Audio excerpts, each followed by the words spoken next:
നമസ്കാരം. ലോക്സഭയിലെ പ്രതിപക്ഷ നേതാവ് രാഹുൽ ഗാന്ധിയുടെ വിദേശയാത്രകളെ ചൊല്ലി ബിജെപിയും കോൺഗ്രസും തമ്മിലുള്ള രാഷ്ട്രീയ പോര് മുറുകുന്നു. ജനപ്രിയ സിനിമകളുടെ പേരുകൾ മാറ്റിയുള്ള പോസ്റ്ററുകളും പരിഹാസച്ചുവയുള്ള വരികളും ഉപയോഗിച്ച് തികച്ചും വ്യത്യസ്തമായ രീതിയിലാണ് ഇത്തവണ ബിജെപി രാഹുൽ ഗാന്ധിക്കെതിരെ രംഗത്തിറങ്ങിയിരിക്കുന്നത്. രാഹുൽ ഗാന്ധി ഇപ്പോൾ എവിടെയാണെന്നും അദ്ദേഹത്തിന്റെ വിദേശയാത്രകൾക്ക് ആരാണ് പണം നൽകുന്നതെന്നും ബിജെപി ചോദ്യങ്ങൾ ഉയർത്തി.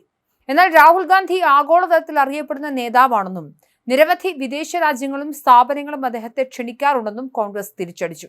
ചഡ്ഡേ ഇന്ത്യ അഥവാ ഇന്ത്യ വിടു, ലാപത രാഹുൽ, കാണാതായ രാഹുൽ തുടങ്ങിയ പ്രശസ്തമായ സിനിമാ പേരുകൾ അടിസ്ഥാനമാക്കിയുള്ള പോസ്റ്ററുകളാണ് ബിജെപിയുടെ വിവിധ സംസ്ഥാന ഘടകങ്ങൾ സാമൂഹിക മാധ്യമങ്ങളിൽ പങ്കുവച്ചത്.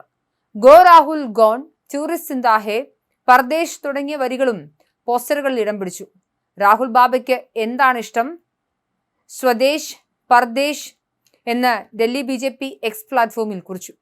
രാഹുൽ തായ്ലൻഡിൽ അവധിക്കാലം ആഘോഷിക്കുകയാണോ അതോ ഇന്ത്യക്കെതിരെ പുതിയ പ്രചരണം നടത്താനുള്ള രഹസ്യയാത്രയിലാണോ എന്ന് ഗോവ ബിജെപിയും ചോദിച്ചു. പ്രതിപക്ഷ നേതാവ് എന്നതിന് പകരം രാഹുലിനെ ലീഡർ ഓഫ് പര്യടൻ അഥവാ വിനോദസഞ്ചാര നേതാവ് എന്ന് വിളിക്കണമെന്ന് ബിജെപി വക്താവ് ഷഹസാദ് പൂനാവാല പരിഹസിച്ചു. പ്രധാനമന്ത്രി രാജ്യത്തിനായി കഠിനാധ്വാനം ചെയ്യുമ്പോൾ രാഹുൽ വിനോദസഞ്ചാരത്തിലും പാർട്ടിയിലുമാണെന്നും അദ്ദേഹം കുറ്റപ്പെടുത്തി. രാഹുലിന്റെ യാത്രാ ചെലവുകളെ ചോദ്യം ചെയ്ത് ബിജെപി വക്താവ് RP സിംഗും രംഗത്തെത്തി. ലഭ്യമായ വിവരങ്ങൾ അനുസരിച്ച് ഇത് രാഹുലിന്റെ 55ാമത്തെ വിദേശയാത്രയാണ്. ഈ യാത്രകൾക്കായി 60 കോടിയിലധികം രൂപ അദ്ദേഹം ചെലവഴിച്ചിട്ടുണ്ടെന്നാണ് പൊതുരേഖകളിൽ നിന്നും വ്യക്തമാകുന്നത്. എന്നാൽ അദ്ദേഹത്തിന്റെ വരുമാന രേഖകളിലോ ആദായ നികുതിയിലോ ഇതിന് തുല്യമായ തുക കാണാനില്ല. ഈ പണം എവിടെ നിന്നാണ് വരുന്നത്? ആരാണ് ഈ ചെലവുകൾ വഹിക്കുന്നതെന്ന് RP സിംഗ് ചോദിക്കുന്നു.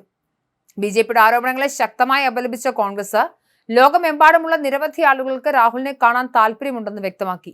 രാഹുലിന് വളരെ കുറഞ്ഞ സമയം മാത്രമേ മാറ്റിവെക്കാൻ സാധിക്കൂ എന്നതിനാലാണ് വിദേശയാത്രകൾ ചെറുതും ഇടയ്ക്കിടയ്ക്ക് ഉള്ളതുമായി മാറുന്നതെന്നാണ് മുതിർന്ന കോൺഗ്രസ് നേതാവ് സൽമാൻ ഖുർഷിദ് പറയുന്നത്. രാഹുൽ ഗാന്ധി നമ്മുടെ രാജ്യത്തിന്റെ മാത്രം നേതാവല്ല, ലോകമെമ്പാടുമുള്ള നിരവധി ആളുകൾ അദ്ദേഹത്തെ ഒരു നേതാവായി കാണുന്നു. ആളുകൾക്ക് അദ്ദേഹത്തെ കേൾക്കാനും കാണാനും സംസാരിക്കാനും താല്പര്യമുണ്ട്. തുടർച്ചയായ ക്ഷണമുള്ളതുകൊണ്ടാണ് 2 മുതൽ 5 ദിവസം വരെയുള്ള ചെറിയ യാത്രകൾ അദ്ദേഹം നടത്തുന്നത്. ലോകത്തിലുള്ള എല്ലാവരും ബിജെപിയുടെ കാഴ്ചപ്പാടുള്ളവരല്ല എന്നവർ മനസ്സിലാക്കണം. ആളുകൾ ഇന്ത്യയെ വ്യത്യസ്ത കോണുകളിലൂടെയാണ് കാണുന്നത്. അതിൽ രാഹുൽ ഗാന്ധിയും ഉണ്ടെന്നും ഖുർഷിദ് വ്യക്തമാക്കി. ജനങ്ങളോട് വിദേശയാത്രകൾ ഒഴിവാക്കാൻ ആവശ്യപ്പെട്ടതിന് തൊട്ടു പിന്നാലെ പ്രധാനമന്ത്രി നരേന്ദ്രമോദി തന്നെ വിദേശ സന്ദർശനം നടത്തിയ കാര്യം കോൺഗ്രസ് MP മനോജ് കുമാർ ചൂണ്ടിക്കാട്ടി. രാഹുൽ ഗാന്ധി വിദേശത്ത് പോയതിൽ എന്താണ് തെറ്റെന്നും അന്താരാഷ്ട്ര തലത്തിൽ അംഗീകരിക്കപ്പെട്ട നേതാവാണ് രാഹുലെന്നും അദ്ദേഹം കൂട്ടിച്ചേർത്തു. ചുരുക്കത്തിൽ രാഹുൽ ഗാന്ധിയുടെ ഓരോ വിദേശയാത്രയും ബിജെപിക്ക് കോൺഗ്രസിനെ പ്രതിരോധത്തിലാക്കാനുള്ള ആയുധമാകുമ്പോൾ അതിനെ അന്താരാഷ്ട്ര തലത്തിലുള്ള രാഹുലിന്റെ സ്വീകാര്യതയായി ഉയർത്തിക്കാട്ടാനാണ് കോൺഗ്രസ് ശ്രമിക്കുന്നത്. ലീഡർ ഓഫ് ഒപ്പോസിഷൻ പദവിയിലിരിക്കുന്ന രാഹുലിന്റെ യാത്രാ ചെലവുകളിലെ സുതാര്യത ബിജെപി രാഷ്ട്രീയ ചോദ്യമായി ഉയർത്തുമ്പോൾ പ്രധാനമന്ത്രി നരേന്ദ്രമോദിയുടെ മുൻകാല വിദേശ സന്ദർശനങ്ങൾ ചൂണ്ടിക്കാട്ടിയാണ് കോൺഗ്രസ് പ്രതിരോധം തീർക്കുന്നത്. പാർലമെന്റ് സമ്മേളനങ്ങളും രാഷ്ട്രീയ നീക്കങ്ങളും സജീവമായിരിക്കെ വിദേശയാത്രകളെ ചൊല്ലിയുള്ള ഈ പോസ്റ്റർ യുദ്ധവും വാക്പോരും വരും ദിവസങ്ങളിലും ഇരുപക്ഷവും കൂടുതൽ കടുപ്പിക്കുമെന്ന് ഉറപ്പാണ്.